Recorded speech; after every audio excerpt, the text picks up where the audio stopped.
আজকে আমি কুঁদরিটাকে একটু অন্যরকম রান্না করেছি। মশলা কুঁদরি খেতে দুর্দান্ত হয়। একবার এই মশলা কুঁদরিটা রান্না করে দেখো, দারুণ লাগবে খেতে। তো চলো এবার আমি রান্নাটা শুরু করি। নমস্কার, এএস কুকিংয়ে অনেক অনেক স্বাগত। আজকে চলে এসেছে একটা নতুন রেসিপি নিয়ে। ভিডিওটা পুরোটা দেখার অনুরোধ থাকলো।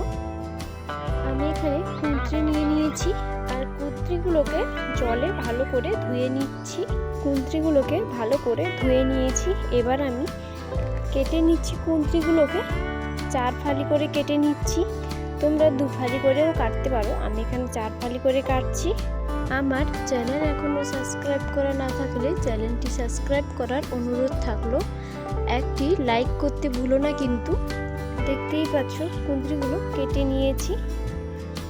এবার আমি চলে যাচ্ছি রান্নার দিকে। কড়াইতে একটা প্যান বসিয়ে দিয়েছি, 2 চামচ তেল দিয়ে দিচ্ছি, সর্ষে তেল। তো তোমরা চাইলে সাদা তেলেও করতে পারো, সর্ষে তেলে করলে খেতে ভালো লাগে। তেলটা গরম হয়ে গেছে। এবার আমি সামান্য গোটা জিরে দিয়ে দিচ্ছি আর গোটা সর্ষে দিয়ে দিচ্ছি। 2 মিনিট মতো নাড়াচাড়া করে দিব।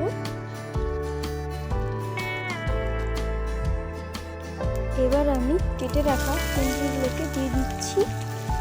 কুঁদরিগুলোকে 2 থেকে 3 মিনিট মতো নাড়াচাড়া করে নিব।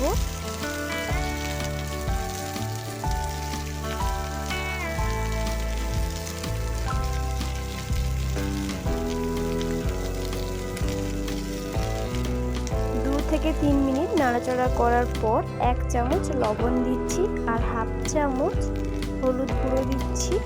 ভালো করে নাড়াচাড়া করে নিব। লবণ আর হলুদ কুঁদরির সঙ্গে ভালো করে মিশে যায়।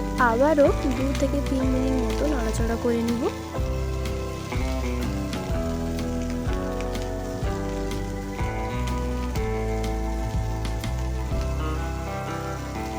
দু থেকে 3 মিনিট নাড়াচাড়া করার পর ঢাকনা দিয়ে রেখে দিব 5 থেকে 6 মিনিট মতো। কুঁদরিটা ভালো করে সেদ্ধ হয়ে যাবে। হালকা আঁচে রাখতে হবে, না হলে পুড়ে যাবে। তার মাঝখানে একবার ঢাকনা খুলে নাড়াচাড়া করে নিব, যাতে কুঁদরিটা নিচে না লাগে। আমি ঢাকনা দিয়ে দিচ্ছি।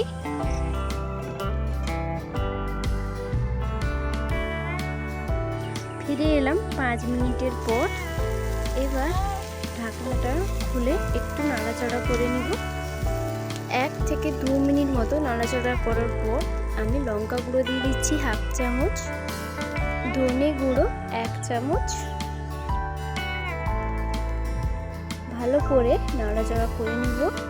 ধনে আর লঙ্কা গুঁড়ো কুঁদরির সঙ্গে ভালো করে মিশে যায়। আরও 2 চামচ মতো তেল অ্যাড করেছি এতে। ভালো করে নাড়াচাড়া করে নিব। তেলটা দিয়ে 5 থেকে 6 মিনিট মতো এভাবে নাড়াচাড়া করে নিব।